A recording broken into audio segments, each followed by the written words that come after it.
Hi, my name is Poornima, and I will be telling you the story of Rumplestiltskin. There once lived a miller and his daughter. When the miller was at work, he loved to think up tall tales to amaze people. So one day, when the king came to town, he heard that the miller was telling people that his daughter was the most amazing woman in all of the land. So the king found the miller and asked him, "What is so amazing about your daughter?" And the miller bowed and said, "Your Majesty, my Lily, she can spin straw into gold." "Spin straw into gold? That is amazing. Send her to my palace and we'll put her to test." The miller wished he had not said such a thing, but now it was too late.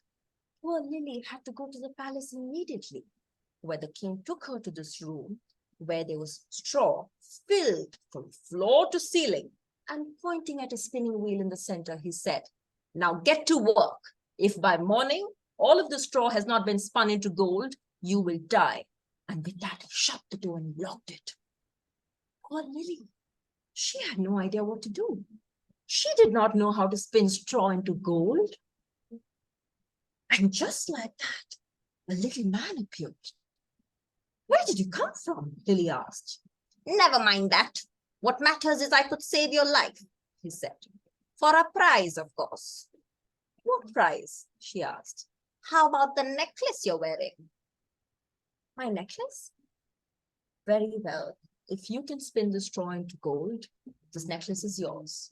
So the little man sat down to work, and as he worked, he sang, "Thread and spin and twist and fold, turn the straw to shiny gold." By morning, not a single piece of straw was left. Everything had been spun into threads of gold. "You did it!" Lily exclaimed. "Of course I did. Now hand over the necklace," he said. So Lily took off the necklace and she gave it to him.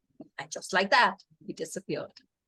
So when the king came in later, he was very pleased with what he saw. "Now, if you please, sir, I'd like to go home," said Lily. "Not so fast," said the king. And then he took her to a bigger room filled with straw from floor to ceiling, and he said, "Now get to work. If by morning the straw has not been spun into gold, you will die." And with that, he shut the door and locked it. Lily called out to the little man, if only he would come and help me. "Here I am," said a voice, and right there, next in front of her, was the same little man. "I will do this job for you, but you must give me the ring on your finger." "My mother's ring?" "All right, a deal is a deal. If you do this, I will give you my ring." So the little man sat down to work, and he worked all night. And by morning, all of that gold thread had been neatly piled into the corner. Lily thought the king would be very pleased this time and let her go home. But no, if 2 rooms of gold looked good to the king, then 3 rooms looked even better. So he took her to the bigger room, the biggest of them all, and he said, "Now get to work. If all of the straw has been spun into gold, then you shall marry the prince." And with that, he shut the door and he locked it. Lily didn't know what to do. "Please, please," she called out to the little man, "please, please come and help me." And the little man appeared. I really need your help, but I have nothing to pay you with." "We will figure a good price," he said. And so he sat down and he worked all day. And by morning, the job was done. "There," said the little man. "Now I will tell you my price. If you marry the prince, your firstborn baby will be mine." "What? No, I can't give you my child." "Of course you can," said the little man. "The straw is spun, the deal is made, the child is mine." And with that, he just disappeared. A few moments later, Lily could hear the door unlock, and the prince came in. "Miss, are you all right?" he asked. "Yes, I'm fine," she said. They looked at each other. There was something different about this man. He didn't seem like his father. And he told Lily, "I want you to know that when I become king, I will not treat people the way my father does. I was told that if the straw is spun into gold, that he would marry me. I don't believe in forcing people to do things. You have a choice." But however, the two began to start talking, and they spoke about all sorts of things. And very quickly, they fell in love. And the prince asked Lily if she would marry him, and Lily agreed. So there was a big wedding at the palace. But a little after the wedding, the king died. So now Lily and her prince became the king and queen. And a little after that, they had a baby boy. Joy filled the palace once again. So one day, when Lily was sitting with her baby boy in his room, the little man appeared. Give me what you promised, he said. Now! No, I never promised anything. I will give you gold instead. All the gold that you want. I don't need gold. I can make all the gold I need. Then I will give you a castle. Come and go where I want, said the little man. I don't need a castle. You have servants who could take care of you. You take care of me, not who I am. I will find out who you are, she said. Oh, really? Said the little man, because he knew that no one knew his name on earth. Very well. I will give you 3 days' time. In 3 days, if you cannot guess my name, that baby is mine. But however, if you guess my name, you can keep that baby. So Lily thought 3 days should give her enough time. So she agreed.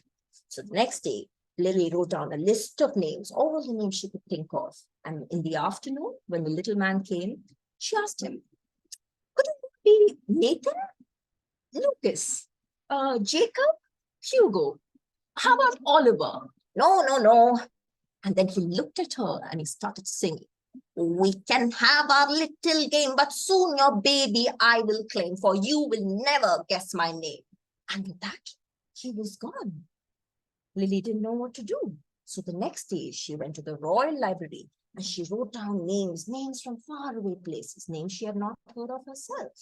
So when the little man appeared, she asked him, could your name be Lucifer? Perhaps Dexter? Alfred? How about Frederick? No, no, no, this is boring. But tomorrow I will not be bored, said the little man. It is the 3rd day and that baby is going to be mine. And with that, he disappeared. Now Lily was really worried. She didn't know what to do. She wished she could tell her husband her woes, but she dared not. So she kept pacing back and forth in her room. Then she decided, I need to step out for some fresh air and maybe I'll think of some good names. So she put her royal cape and went into the woods. She saw a big lake and she walked past the lake deep into the forest. Suddenly, at a distance, she could see the light of a fire. There was a voice that she could make out. The voice sounded familiar. So hiding in the darkness, she went closer. And there, in front of the fire, danced a little man. It was him, the same little man. And as he danced, he sang, we can have our little game, but soon your baby I will claim, for Rumplestiltskin is my name. Rumplestiltskin? That's it, she thought. So the next day, when Rumplestiltskin appeared, Lily went through her list of names and she asked him, could your name be Yusuf? Or how about Christopher? Maybe Salman? No, no, no. You are wasting my time. I will give you one last chance, he said. Well, could your name be Rumplestiltskin? Rumplestiltskin? He said. Did you know?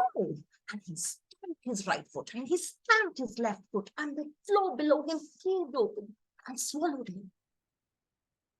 Nobody knows what happened to Rumplestiltskin after that. But what we do know is Lily and her family lived happily ever after. Thank you. That's it.